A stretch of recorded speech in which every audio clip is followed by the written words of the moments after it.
Welcome to EGF academy. मैं हूं doctor Geetanjali. आज का टॉपिक है सैक्रेड ग्रूव। अब सैक्रेड ग्रूव्स क्या होते हैं? ये any groove of trees. Groove मतलब कि कोई भी ग्रुप, ट्रीज का ग्रुप जिनका कोई स्पेशल रिलीजियस इंपॉर्टेंस होता है किसी भी पर्टिकुलर कल्चर में।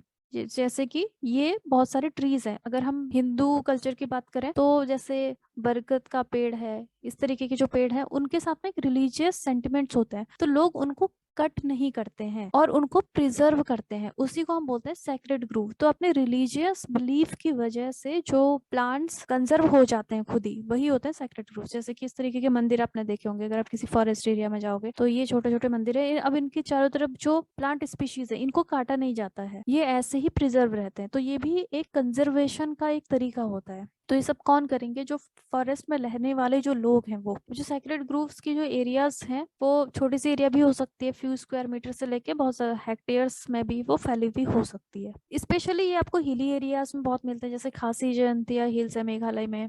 अब राजस्थान में जाओगे अरावली के हिल्स में भी मिल जाएंगे, वेस्टर्न घाट में, रीजन्स ऑफ कर्नाटक महाराष्ट्र में भी, प्लस एमपी में सरगुजा, चंदा, बस्तर, इन सभी एरियाज में आपको मिलता है। इनफैक्ट मेघालय में कुछ सैक्रेड ग्रूव्स हैं जहाँ पे कि बहुत रेयर स्पीशीज और थ्रेटेंड कुछ प्लांट्स हैं, वो वहाँ पे कंजर्व हुए हैं because of the sacred groove. क्योंकि लोगों को लगता है कि मतलब उनकी रिलीजियस सेंटिमेंट्स अटैच्ड होते हैं, तो वो उनको कट नहीं करते। इस मैप में आप देख सकते हो हर स्टेट में लगभग आपको सैक्रेड ग्रूव्स मिल ही जाएंगे। अराउंड 14,000 रिपोर्टेड सैक्रेड ग्रूव्स हैं ऑल ओवर इंडिया में, जो कि हो सकते हैं 1 लाख तक के। मतलब कि इतने सारे फॉरेस्ट के पैचेस हो सकते, मतलब छोटे छोटे ग्रुप ऑफ प्लांट्स जो कि इसलिए प्रोटेक्टेड हैं क्योंकि उनसे कोई रिलीजियस सेंटिमेंट्स अटैच्ड है। इनमें रेयर फौना भी हो सकता है, फ्लोरा भी हो सकता है। जैसे कि कुछ लोग हैं, कुछ कम्युनिटी है, बिश्नोई कम्युनिटी है राजस्थान में, वो वहाँ पे मिलने वाले डियर की एक स्पीशीज है उसको वो कंजर्व करते हैं। तो ऐसे कुछ कम्युनिटीज होती है जो फौना को भी कंजर्व करते हैं, फौना मीन्स एनिमल्स को, एंड फ्लोरा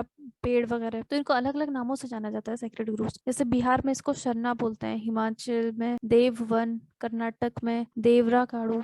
इसी तरीके से अलग अलग नेम है इनके। सिग्निफिकेंस क्या है? सिग्निफिकेंस यही है कि इससे प्रोटेक्शन हो जाता है बहुत सारे रेयर, एंडेंजर्ड, एंडेमिक स्पीशीज का। एंड जो हमारे फ्लोरा और फौना है उनका इम्पोर्टेंट रिपोजिटरी, यानी कि जो उनका जेनेटिक रिपोजिटरी है, जेनेटिक डाइवर्सिटी बची रहती है। उससे सॉइल की स्टेबिलिटी भी बनी रहती है और सॉइल इरोजन भी कम होता है। क्योंकि जो पेड़ हैं जब वो बचे रहेंगे अगर, तो उनकी रूट्स बाइंड कर लेती है सॉइल को, और जब हैवी रेनफॉल होता है उसके साथ में जो ऊपर की लेयर है सॉइल की वो जाएगी नहीं, क्योंकि जो ऊपर का सोइल का लेयर है बस वही, उसी में सबसे ज्यादा न्यूट्रिएंट्स प्रेजेंट होते हैं। सैक्रेड ग्रूव्स एसोसिएटेड होता है पॉन्ड्स, स्ट्रीम, स्प्रिंग के साथ में। जैसे छोटा सा कोई पॉन्ड है उसको भी कुछ कम्युनिटीज मानती हैं कि ये काफी इंपॉर्टेंट पॉन्ड है रिलीजियस पर्सपेक्टिव से, तो उसको भी वो कंजर्व करते हैं। अब जो पॉन्ड है वहाँ पे बर्ड की स्पीशीज भी आ जाती हैं और वहाँ पे कुछ ट्रीज वगैरह भी ग्रो कर रहे होते हैं, तो वो बर्ड्स, एनिमल्स जो भी वहाँ पे है, ट्रीज है, वो सारे के सारे वहाँ पे कंजर्व हो जाते हैं खुद ही। अब थ्रेट्स क्या क्या है सैक्रेड ग्रुप को?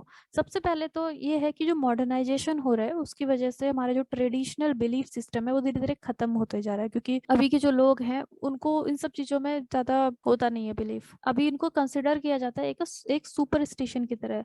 जैसे कि अगर कोई कम्युनिटी किसी ट्री को बचा रही है अपने रिलीजियस पर्सपेक्टिव की वजह से, तो ये मान लिया जाता है कि ये एक सुपरस्टिशन है। तो इस वजह से एक बिलीफ सिस्टम खत्म होता जा रहा है। नाउ रैपिड अर्बनाइजेशन, जितना ज्यादा अर्बनाइजेशन होगा, डेवलपमेंटल एक्टिविटीज होंगी जिसमें रोड बन रहे हैं, रेलवे ट्रैक, डैम्स वगैरह, तो ये सब फॉरेस्ट उसमें कट होता है। तो फॉरेस्ट कट होता है तो उसमें सैक्रेड ग्रूव्स भी कभी कभी कट हो जाते हैं। इंक्रोचमेंट, जितने भी हमारे फॉरेस्ट है उसमें इंक्रोचमेंट होता रहता है, चाहे एग्रीकल्चर एक्टिविटीज के लिए या इंडस्ट्रीज के लिए। एंड ऑल्सो पहले नेचर की वर्शिप करी जाती थी बहुत एंशियंट टाइम में। नेचर मीन्स के पेड़ों की, रेनफॉल हो रहा है उसकी, बट वो अभी फॉर्मल टेम्पल वर्शिप में कन्वर्ट हो चुका है।